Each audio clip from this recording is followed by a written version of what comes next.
Hey, this is Dan from MusicXplorer. Today we are here with Sean Gilday, owner of Blue Raven Entertainment, an agency that handles all aspects of the music business. Blue Raven works with John Waite from the Babies, Corky Lang from Mountain, and the Little River Band. They also handle some of the best tribute acts in the country, such as Tusk, Kashmir, and Hollywood Nights, the Bob Seger tribute band. Sean started Blue Raven in 2003 and has been a success in the business ever since. He started his latest venture, Fly on the Wall Concerts, in 2017. How did you get involved into the music business? I didn't go to school for, music management. I wasn't really involved in bands. I've just been a lifelong music fan, and I think I have a good ear. I owned a company that did embroidery and screen printing, like the stuff like on this John Deere hat. The band Molly Hatchet came to me, and they were looking for t-shirts, and I got them done for them in one day. And they were impressed, and then we started doing regular business with them, and then they turned me on to their agent, and I got bands like Blackfoot and Jefferson Starship and Robin Trower. I kind of started becoming an agent without being an agent. Citizens Band Radio was my first band ever, and Tusk, the Fleetwood Mac, was my second band, and I still work with both. That's who we started with. I book bands, and when I get a show and I book a great show for the band, the first thing I think is like, not how much money I'm making, but I think about, wow, this is going to be a great show for the band, and they're going to make this much money. And that makes me feel really good. There's this moment when the show starts, and I'm sitting in the back of the room, and the crowd's not sure what they're going to get, and the band starts playing, and the hair on the back of my neck stands up. Just this beautiful, awesome moment. How did you get involved with Rock Ribs and Ridges with Howard Freeman? Somebody hooked me up with them, and we talked about doing merchandise, t-shirts. So that's really how it started. We came in, and every year we've grown that part of the business for them. I think what they appreciate is they know that we're going to be honest with them and give them an accurate count, and every year the money goes up. And of course, we book some bands with them.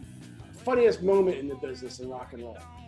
We do this event every year called East Coast Motorcycle Rally, and we do the merchandise for it, and we also book the bands and handle the whole thing. We run the stage. I'm standing there, and this guy comes walking up from out of the woods, and I'm at the booth we have, and he's completely naked, and he's covered in like mud and grass. He's got grass in his ass, and I'm like, what in the hell? And he's like, hey, buddy, how you doing? And now I got to talk to a nude guy, which I'm like, looking at the sky while I'm talking to him. I said to him, hey, would you say hello to one of our bands? So I got him to record a message to Tusk.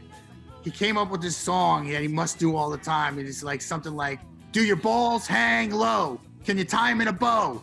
And then he said, Tusk sucks.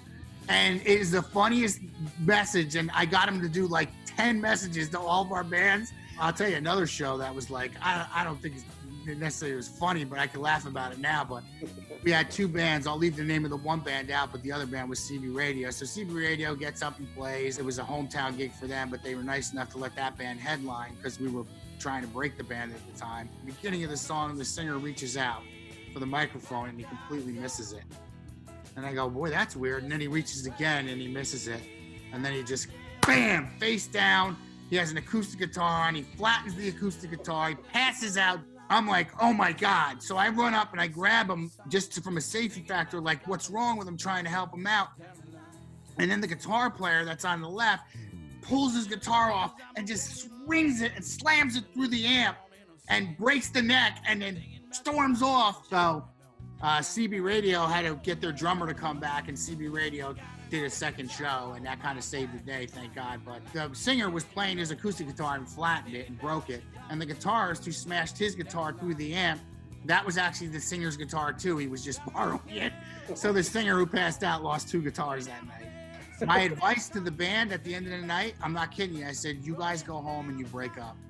You guys are too dangerous together. You need to go home and not play. And they actually, that's what they did. They didn't play again. Well, Sean, thanks for talking with us today, and stay safe.